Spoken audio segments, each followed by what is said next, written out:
Hello. Rishi Sunak's plans for everybody to be studying maths until the age of 18 is, I'm afraid, window dressing. A maths A-level isn't really worth enough until you couple it with an extra maths, additional maths.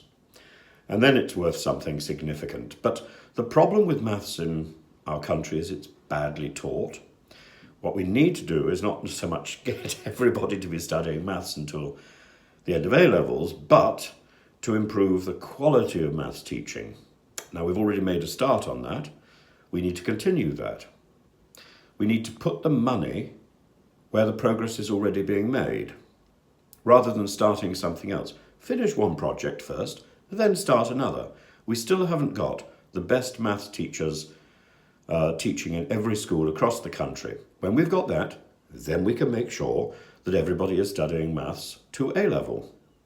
And then we should make sure that everybody is studying not only maths, but further maths as well. And then we may be doing something. At the moment, this is just words. And Rishi Sunak is going to be wasting even more money with just words. As Hamlet points out, what are you reading, my lord? Words. Words, words, words. That's it. And we need actions rather than words. And if I sound a little croaky, it's because I've got quite a bad chest infection. And we've got a few days off from performing today. Partly, I suspect, because of the rail strike. The rail strike itself, so many days in the week destroyed by the rail strike. Although this draws attention to the plight of the people who are working, it also pretty well brings a sledgehammer blow to the future of the train service. There's an entire generation that will not be using the trains, I suspect. It's not reliable.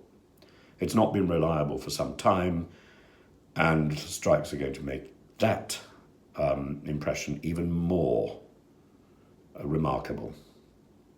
And I'm afraid it's also going to have a huge impact across the entertainment sector, particularly the theatres that are barely recovering from the impact of COVID. Michelle Donnellan, the new and rather limp Secretary of State for DCMS, is of course mute on this subject. She should have been there talking to the Transport Minister and getting on the television to propose alternatives, to propose solutions, because it's not only trains and rail which is affected by this strike, it's everything else which is dependent on that. So people cannot get into London to see shows in the West End. People cannot get out of London to see shows like mine just outside London over this week. So the only solution is to cancel.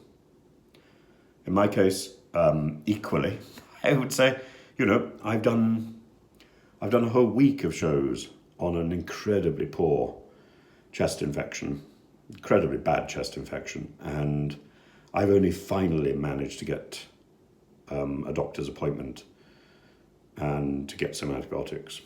And, I can well do with these few days off to recover.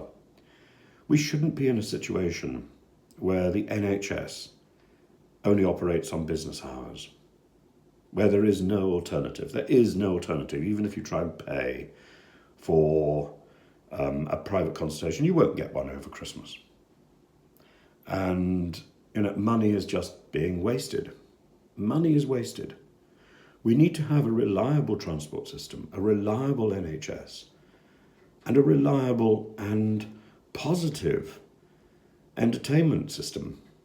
Because in the end, the quality of our society is measured by our education and our entertainment, our leisure. And at the moment, that is being reduced.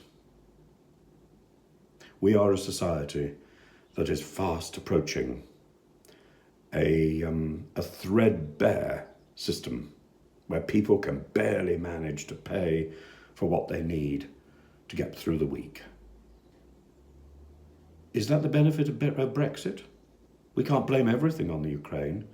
We can't blame everything on COVID, because other countries are managing. We are not. What is the difference? The difference is Brexit.